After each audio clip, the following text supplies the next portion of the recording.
दोस्तों, शमशान में जब महर्षि दधीचि के मांस पिंड का दाह संस्कार हो रहा था तो उनकी पत्नी अपने पति का वियोग सहन नहीं कर पाई और पास में ही स्थित विशाल पीपल वृक्ष के कोटर में 3 वर्ष के बालक को रख स्वयं चिता में बैठकर सती हो गई। इस प्रकार महर्षि दधीचि और उनकी पत्नी का बलिदान हो गया। किंतु पीपल के कोटर में रखा बालक भूख प्यास से तड़प कर चिल्लाने लगा। जब कोई वस्तु नहीं मिली तो कोटर में गिरे पीपल के गोंदों को खाकर वो बड़ा होने लगा। कालांतर में पीपल के पत्तों और फलों को खाकर बालक का जीवन येन केन प्रकारेण तो सुरक्षित रहा। एक दिन देवर्षि नारद वहां से गुजरे। नारद ने पीपल के कोटर में बालक को देखकर उसका परिचय पूछा। बालक ने कहा कि मैं ये नहीं जानता हूँ, लेकिन मैं जानना चाहता हूँ। तब नारद ने ध्यान धर के देखा। नारद ने आश्चर्यचकित होकर बताया कि हे बालक, तुम महान दानी महर्षि दधीचि के पुत्र हो। तुम्हारे पिता की अस्थियों का वज्र बनाकर ही देवताओं ने असुरों पर विजय पाई थी। नारद ने बताया कि तुम्हारे पिता दधीचि की मृत्यु मात्र 31 वर्ष की उम्र में हुई थी। बालक ने कहा कि मेरे पिता की अकाल मृत्यु का कारण क्या था। नारद ने बताया कि तुम्हारे पिता पर शनिदेव की महादशा थी। बालक ने पूछा कि मेरे ऊपर आई विपत्ति का कारण क्या है।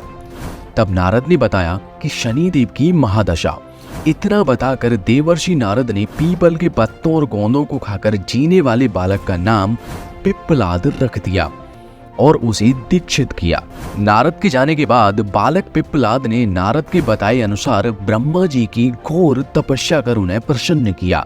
ब्रह्मा जी ने जब बालक पिप्पलाद से वर मांगने को कहा तो पिप्पलाद ने अपनी दृष्टि मात्र से किसी भी वस्तु को जलाने की शक्ति मांगी। ब्रह्मा जी से वरदान मिलने पर सर्वप्रथम पिप्पलाद ने शनिदेव का आह्वान कर अपने सम्मुख प्रस्तुत किया और सामने पाकर आंखें खोलकर भस्म करना शुरू कर दिया। शनिदेव सशरीर जलने लगे। ब्रह्मांड में कोलाहल मच गया। सूर्य पुत्र शनि की रक्षा में सारे देव विफल हो गए। सूर्य भी अपनी आंखों के सामने अपने पुत्र को जलता हुआ देखकर ब्रह्मा जी से बचाने हेतु निवेदन करने लगे। अंततः ब्रह्मा जी स्वयं पिप्पलाद के सम्मुख पधारे और शनिदेव को छोड़ने की बात कही, किंतु पिप्पलाद तैयार नहीं हुए। ब्रह्मा जी ने एक के बदले 2 वरदान मांगने की बात कही। तब पिप्पलाद ने खुश होकर ये 2 वरदान मांगे, जिसमें पहला था जन्म से 5 वर्ष तक किसी भी बालक की कुंडली में शनि का स्थान नहीं होगा, जिससे कोई और बालक मेरे जैसा अनाथ ना हो। और दूसरा वरदान था मुझ अनाथ को शरण पीपल वृक्ष ने दी है, अतः जो भी व्यक्ति सूर्योदय के पूर्व पीपल वृक्ष पर जल चढ़ाएगा उस पर शनि की महादशा का असर नहीं होगा। ब्रह्मा जी ने तथास्तु कहकर वरदान दिया। तब पिप्पलाद ने जलते हुए शनि को अपने ब्रह्मदंड से उनके पैरों पर आघात करके उन्हें मुक्त कर दिया, जिससे शनिदेव के पैर क्षतिग्रस्त हो गए और वो पहले जैसी तेजी से चलने लायक नहीं रहे। अतः तभी से शनि शनिश्चराय या शनिचर, अर्थात जो धीरे धीरे चलता है वही शनिचर है। शनि आग में जलने के कारण काली छाया वाले अंग भंग के रूप में हो गए।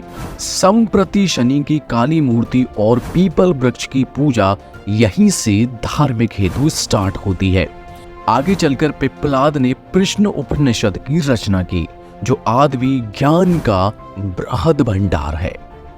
तो दोस्तों, ये जानकारी आपको कैसी लगी आप हमें कमेंट बॉक्स में जरूर बताइएगा।